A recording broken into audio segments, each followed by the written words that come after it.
welcome back to my channel. Thank you so much for clicking on this video. Before we get into the video though, let's take a second for the first fit that I was able to put on after being sick. This is a secondhand vintage Vivian necklace, by the way. I paid like 40 bucks for it. I am so excited for that one. I am currently recovering from the Superbug 5000 from 2025, and honestly, I feel like the beginning of 2026 was just everyone getting sick. But anyway, there's the specific type of sadness in anime that feels so gentle.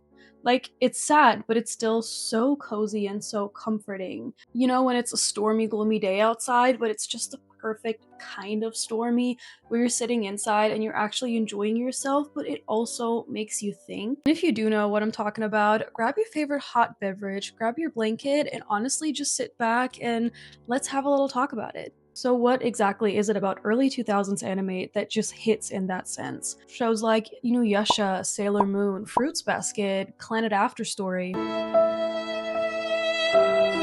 All of these shows weren't rushing anything. There were no dramatic jump cuts all the time from one scene to another. Obviously, the fight scenes, transformation scenes, the majority of the scenes were slow. The character was allowed to breathe and to sit in their sadness. They weren't rushing from one emotion to another. It's like the viewer was actually involved in the sadness. And it also wasn't always a dramatic sadness. It was a soft kind of sadness that you would be able to relate to at 2 in the morning when you couldn't fall asleep because your brain is just not shutting up. That is something that I bet a lot of people can relate to. Like when it's 2 in the morning and your brain is like, hey, how about we think about that one thing that made us cry that one time? Let's just rehash it over and over again until we cry again. Kind of feeling. I think you know what I'm talking about. I mean, Usagi would literally save the world and then go home and cry because she would miss her friends. She would be so overwhelmed with everything. She didn't want to be brave at times.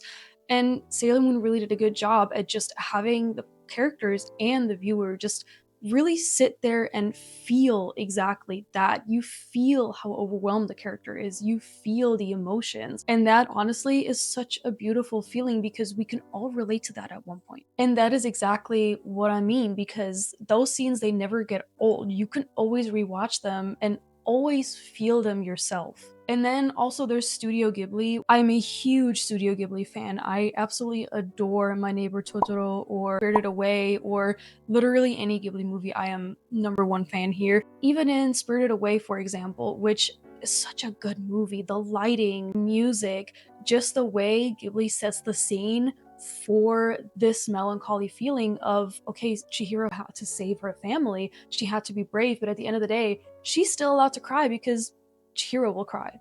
That girl will cry. And rightfully so, because there's so much going on in that movie. Her parents turned into pigs. I hope I'm not spoiling anything, by the way. If you haven't watched Spirit Away at this point, just go watch it. What are you waiting for? But it's not even the fact that it's just sad, because it's not sad because the movies all end happy.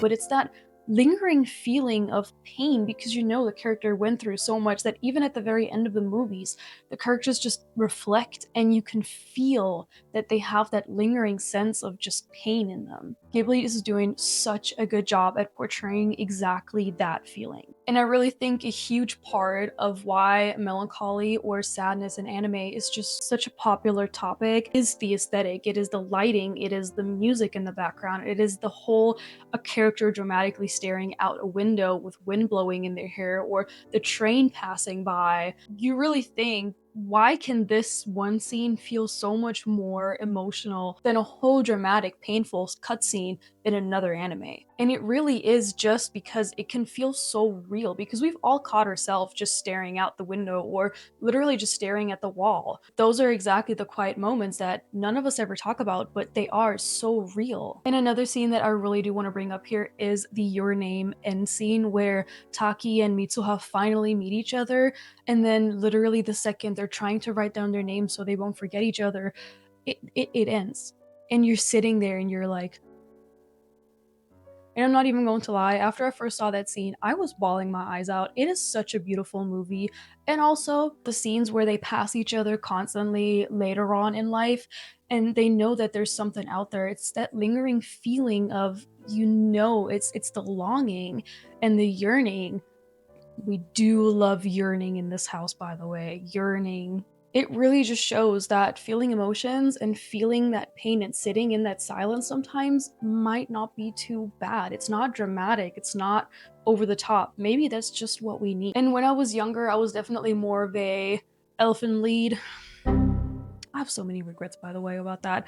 Elfen lied, Taro in Tokyo, Death Note type person.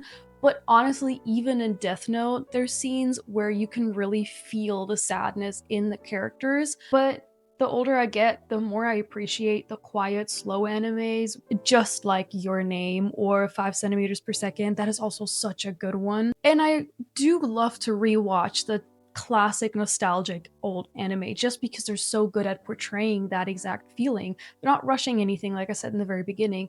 They're really taking their time in making sure that you know what the characters are feeling. And that is honestly why Melancholy in anime can feel so comforting. It's that quiet space where you're allowed to feel things, where you know the characters are allowed to feel things. There's no judgment, there's no rushing, it is just feelings. Now, before we do wrap this up, I'm curious, what is your favorite comfort anime? I want to see if we're all on the same wavelength here, or if yours is literally Elfen Lied. I'm not judging. Maybe I'm judging a little bit. If your comfort anime is Elfen Lied or something like that, I have a few questions. Also, this is Star-Lord. He is 16 pounds of pure greatness. He's my pride and joy. He honestly looks as big as he is right now. He's huge. But thank you so much for watching this video. I don't quite know where I want to take this channel yet.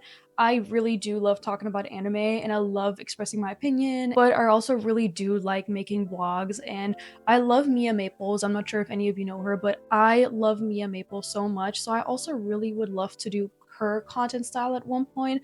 So if you have any suggestions, if you want me to talk about anything else, please leave it down below. But until then, thank you so much for watching. Stay cozy, stay safe, and don't be scared to feel things. Sometimes it's good to sit in silence and just think things through, you know? That's okay.